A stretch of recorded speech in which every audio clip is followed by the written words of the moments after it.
Jeff Grobe, GamesBeat here, and I am reviewing the Razer Blade Stealth. It's Razer Blade, but it's a stealth. What that means is it's light. It's an ultrabook. They come in a few configurations. Essentially, just to kind of cover it all, this is Razer's jump into the ultrabook market.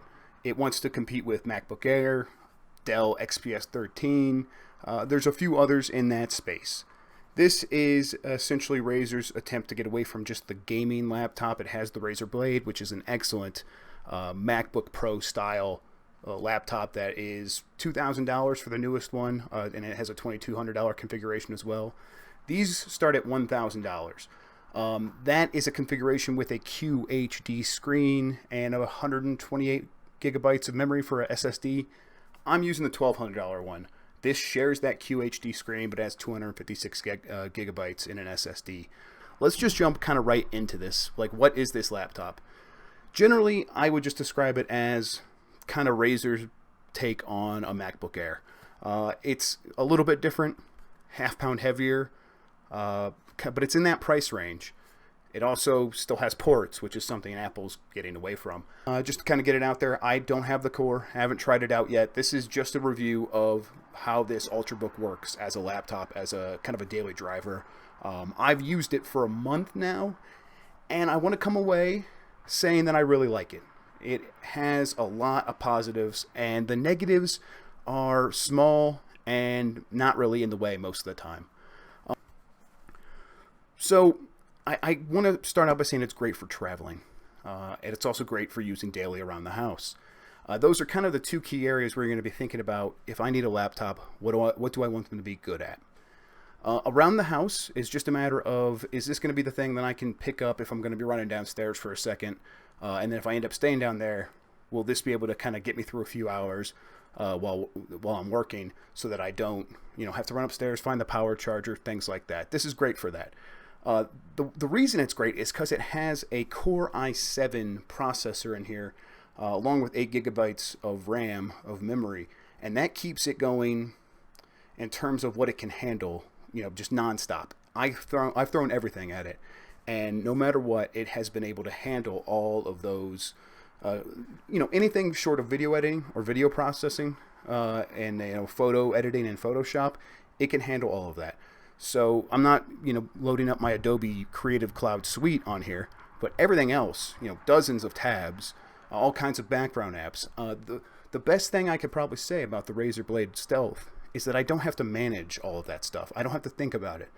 I can just do my computing how I always do my computing, and the Razer Blade Stealth comes around and can handle it. Traveling with this thing is just great.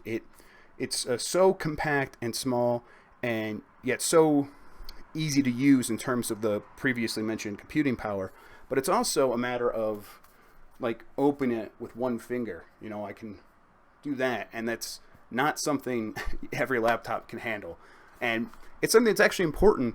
It's not something you think about, but it's important when you're traveling. You don't have a lot of arm room. You can't actually do the thing where you're trying to open it with one or with both hands. So if you can open it with one finger, that's going to make a huge quality of life difference. Another thing that makes a difference is actually the touch screen. It's a 10-point touch screen. It works great. I have had no issues with that. And because of the build quality, again, I can smash this screen with my finger, and you can see it's not really bouncing around anywhere. That is another thing that I have not seen in Windows 10 laptops. You are used to these hinges just not being able to handle the force of a touch, especially on the upper parts of the screen. This thing, not an issue. I think in terms of other positives, other things you're going to like, it looks nice. I don't know how important this is to you, but for me, I like the design. This does look a little bit like a sticker, but once it's lit up with the backlight, it looks pretty good. I think that actually stands out. It's sleek, it's small, it doesn't have a lot of those Windows protrusions is what I refer to them as. The faux bottoms where it's a black line here, and then you'll get a white plastic here, so it looks like it's skinnier than what it really is. No, this is as skinny as it looks. The big protrusions that you have here are actually these great bumpers so that when you set it on a table, it doesn't move, doesn't bounce around, it doesn't wobble, and you're not going to have one leg fall off, because these bumpers are hard on here and they just feel so nice. It's just a great overall build quality. In addition to the build quality, I also, and to the way it looks, I enjoy the keyboard, the Chroma keyboard. Now, we're used to these. Razer's done a million of these. This is another one. You see I got the rainbow going right now, but I also have it set up so I think if I hit it, you can see how all the keys are turning colors. This is something you're familiar with if you're familiar with Chroma at all. But it works here, and it makes the laptop stand out. But at the same time, Chroma is not going to be this thing that everyone's going to need. It doesn't have a huge purpose. There are some gaming modes. There is ways to light up the buttons in a certain way so that they function with certain games, so that, you know, just WASD is lit up or whatever. That's cool. I don't know how useful it is. But again, I don't really care because it looks so nice. Let's see. I think I want to make sure that I'm touching all the positives here. I think another huge thing about this laptop is the QHD screen. Again, it's not the full 4K, but I don't think that matters. If I were to send you out to buy one of these, I would probably suggest the $1,200 model. And I would say you could almost get away with the $1,000 model if you are light on storage. If there's a reason that you're not, you know, saving a ton of stuff to this. If you have like a desktop at home where you do all your heavy photo editing and stuff like that, I would be like, yeah, go with the 128 and you'll be fine. But if you need that extra storage, $1,200 for this, it's worth it. Don't go up to the next ones unless you really need those extra pixels, unless you need that extra color correction, which is what the UHD screen has as well. But yeah, this screen looks phenomenal. It just, every video pops, every image pops. Websites look incredible. It's an excellent device. Let's see. Let's move on to just the few drawbacks. I think that the battery life could be a little bit better. It's not the top of its class, essentially, is what I'm complaining about here. Now we do have a Core i7 in here. That is different than a MacBook Air. MacBook Air has a Core M, and it lasts, 10 hours or whatever. This has an i7. It lasts about 6 to 7, 8 hours if you're lucky. I never really got 8 hours. I have gotten 7, barely. And that was nice. That's good. That's good enough, I think, for most situations. It's been good enough for me. The only times I've run out of battery are when I knew I didn't care, and I'm right downstairs, and I was just too lazy to go get the charger cable. When I'm planning ahead and I know that I'm going to be in situations where I want my device to, keep running, and I've planned ahead, I haven't had any issues. I also don't know, it has the USB-C for the power port. I don't know if you can get a power bank that will work with this. I feel like you should be able to. That could be useful, so that might give you a little bit more, and that's the benefit of USB-C. But in terms of battery life, the XPS 13 from Dell, that's that's rated for 15 hours. Most people get like 12. That's a real long time for a Windows laptop to run. At the same time, you are giving up processing power. The XPS 13, MacBook Air, all in the same price range. But they have variations when it comes to, the power battery ratio. This one's definitely the most powerful, and I'm not sure if you're giving up a ton of battery to get that. And it's really going to be up to you to decide if that's what's important to you. But for me, I'm kind of two minds. I do call it a negative because I do want the battery to go longer.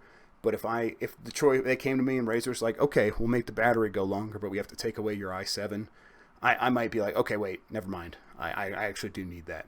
And when I think about it critically, when I look back on the way I've been using it, like I said, I have never been in an important situation where I needed this laptop to work and it didn't. I think maybe I had a couple close calls, but it's never been that stressful. It's never been like always on my mind. And I think, that's to this device's credit. The only other negative, though, is that I think the touchpad, while great, and part of the overall great build quality, it's difficult to distinguish right and left when you are typing on the keyboard up here. And I think it's because you can see it's a little off center from the space bar, and I'm expecting to be right below. So I'll go down here and I'll be trying to right click, and I'm actually still left clicking. I'm like, what's wrong? What's wrong? And then I'll realize, and I'll have to look down and like recenter my finger. And I've been trying to look for a trick. If there's like a bridge on here or like a centering nub, but I haven't found anything like that. I could be missing it. I just feel like maybe that's something they overlooked or most people don't have a problem with, and it's just me. But I gotta tell you, gotta let you know. I think, let me try to think of any other things. It's got a great camera, great microphone. I really like the Razer Blade Stealth for video and audio, especially conference calls online. If I am downstairs away from my desktop that has the decent camera, the decent microphone, and someone hits me in Skype on a Hangout, I don't have to run upstairs. I don't have to go find a microphone. If I'm not wearing these wireless headsets with a microphone, it's not a problem. Everything just works. Everyone can hear me. It doesn't matter the ambient noise. I could be outside on my front porch with cars driving by, and this laptop handles it just fine. Anything else? I think the only other thing I would like to point out is, again, the core. I really wanted to try this with the core. That hasn't happened. I haven't been pushing Razer about it at all. But I think that don't buy this because it has the core. That's not just because I haven't tried it. I would hesitate anyone thinking about going that route of having this little laptop and then plugging it into a core with a GPU, thinking like this is how I'm going to do my gaming. It's a potentially expensive route. This starts at $1,000. The core starts at $500, and I don't think that comes with the GPU. So I'm probably going to be spending another $300 there. That's $1,800. I'm not sure, you're going to get a pretty decent rig out of that. And especially with the new GeForce cards coming out, those are really, if you get the 1070, you pop that in there. That's a pretty good system. But I would take a wait and see approach to how well those things run, how hot they run, whether or not the USB-C port is going to be kind of good enough for this kind of stuff, or it's going to cause problems.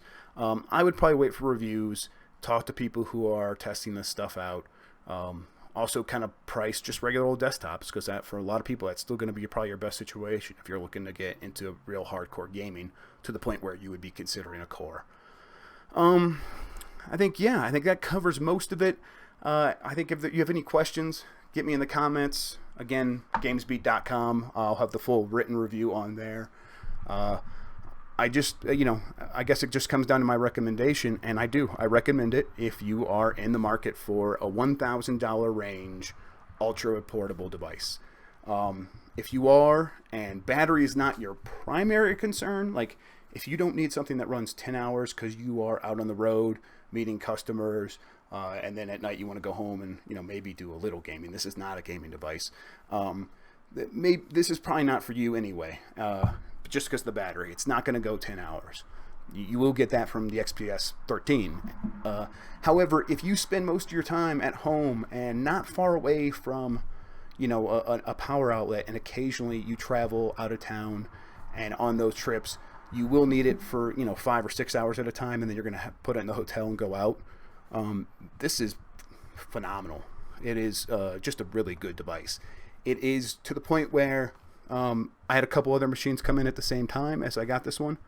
I have my awesome desktop that I love using that I'm on right now, and yet I've found myself kind of going back to the Razer Blade Stealth over and over and over, even when I kind of already knew what I thought about it. So yeah, it is a good laptop. I think it easily competes with the MacBook Air and the XPS 13. And if you like the style and you can live with a slightly less battery life but kind of better performance, I would say go for it. Get this one. This is the one I recommend. All right, I think that's going to do it. Again, any questions, let me know. Gamesbeat.com, Twitter, Jeff Grubb, comment, follow, like, subscribe, all that other stuff. I will have a few more reviews coming up very soon. Plan to be streaming a lot of Overwatch. I'm going to be kind of getting through Doom soon, so if you guys have any thoughts on that, let me know. And I will catch you next time, I think. Until then, go buy one of these.